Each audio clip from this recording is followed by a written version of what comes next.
اسلام کی فطرت میں قدرت نے لچک دی ہے، اسلام کی فطرت میں قدرت نے لچک دی ہے، تم اسے جتنا ہی دباؤ گے اتنا ہی ابھرے گا، تم اسے جتنا ہی دباؤ گے اتنا ہی ابھرے گا، اور ظلم وہ ظلم ہے جو ابھرے گا تو دب جائے گا، ظلم وہ ظلم ہے جو ابھرے گا تو دب جائے گا، خون وہ خون ہے جو ٹپکے گا تو جم جائے گا، خون وہ خون ہے جو ٹپکے گا تو جم جائے گا۔ عزیزان ملت اسلامیہ، اللہ تبارک و تعالیٰ نے قرآن مجید میں یوں ارشاد فرمایا، ان الدین عند اللہ الاسلام۔ اس کا ترجمہ یہ ہے کہ بے شک اللہ کے نزدیک اگر کوئی دین ہے تو وہ دین اسلام ہے، مذہب اسلام ہے۔ مذہب اسلام کو ہم سب مانتے ہیں، مذہب اسلام کو دل و جان سے چاہتے ہیں اور ہم اسی کے فالوورز ہیں۔ مذہب اسلام کی سب سے بڑی خوبصورتی یہ ہے کہ اس مذہب میں کوئی زور زبردستی نہیں ہے۔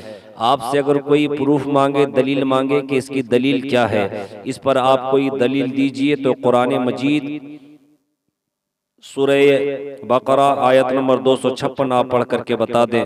اللہ تبارک و تعالیٰ قرآن مجید میں یوں ارشاد فرماتا ہے، لا اکراہ فی الدین، دین میں کوئی زور زبردستی نہیں ہے، مذہب اسلام میں کوئی زور زبردستی نہیں ہے۔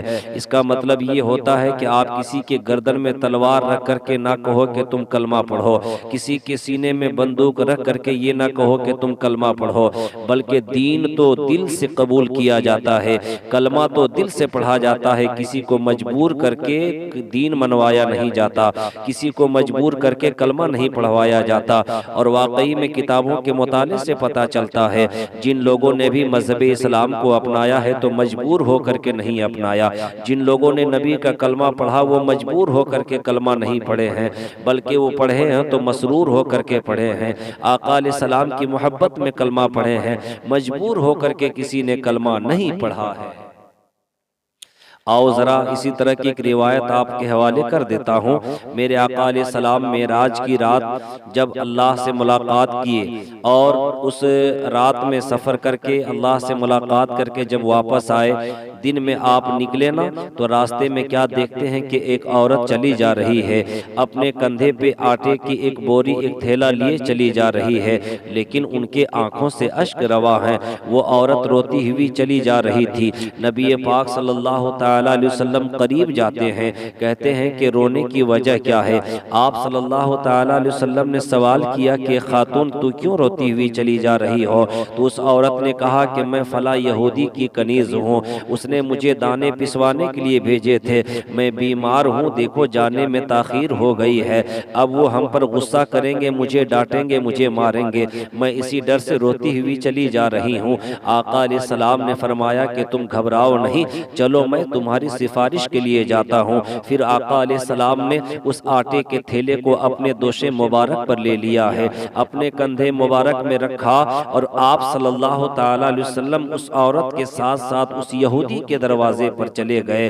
نبی پاک صلی اللہ تعالیٰ علیہ وسلم نے دروازہ کھٹکھٹایا، اندر سے یہودی جیسے ہی باہر نکل کر کے حضور کو دیکھتا ہے، کہتا ہے کہ آپ یہاں کس طرح تشریف لائے ہیں، آپ یہاں کیسے آئے ہیں؟ تو آپ فرماتے ہیں کہ میں اس کی سفارش کرنے کے لیے آیا ہوں، اس خاتون کا سفارشی بن کر کے آیا ہوں، دیکھو نا تمہارے یہ کنیز ہے، کہاں یہ میری کنیز ہے؟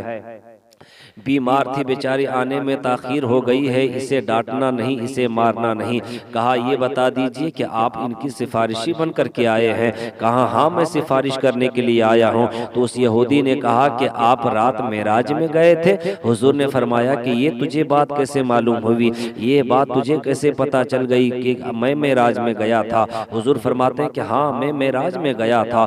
نبی پاک صلی اللہ علیہ وسلم نے جیسے ہی اتنا کہا، اب وہ یہودی اپنے قبیلے میں چلا گیا اور اپنے قبیلے کے لوگوں کو اکٹھا کرتا ہے، اکٹھا کرنے کے بعد کہتا ہے کہ لوگوں سن لو، میں کتاب تورات پڑھ کر کے سنا رہا ہوں۔ تورات میں لکھا ہوا ہے کہ نبی آخر الزمان کی ایک پہچان اور علامت یہ بھی ہے کہ انہیں معراج نصیب ہوگی، معراج سے جب واپس آئیں گے تو ایک کنیز کی وہ سفارش کریں گے۔ واقعی میں تورات میں جو لکھا ہوا تھا میں نے تو اب تک پڑھا تھا، آج ہم نے دیکھ بھی لیا ہے، وہ نبی کوئی اور نہیں ہے ہے ہمارے سامنے جو کھڑے ہیں یہ محمد صلی اللہ تعالی علیہ وسلم کی ذات ہے جو معراج میں گئے ہیں اور یہی نبی آخر الزماں ہیں، لوگوں گواہ رہنا میں ان کا کلمہ پڑھتا ہوں۔ اس یہودی نے فوراً کلمہ پڑھا اور آقا علیہ السلام کی غلامی کو اختیار فرما لیا ہے۔ جیسے ہی اس یہودی نے کلمہ پڑھا، آقا کے اخلاق کو دیکھ کر کے کلمہ پڑھا، آقا کی سیرت کو دیکھ کر کے کلمہ پڑھا، اس قبیلے کے، اس یہودی کے قبیلے کے جتنے لوگ آئے ہوئے تھے سب نے کہا کہ اب ہم سب بھی حضور کا کلمہ پڑھتے ہیں۔ سب نے نبی کا کلمہ پڑھا اور مذہب اسلام میں داخلہ کیا، مذہب اسلام میں سب کے سب داخل ہو گئے۔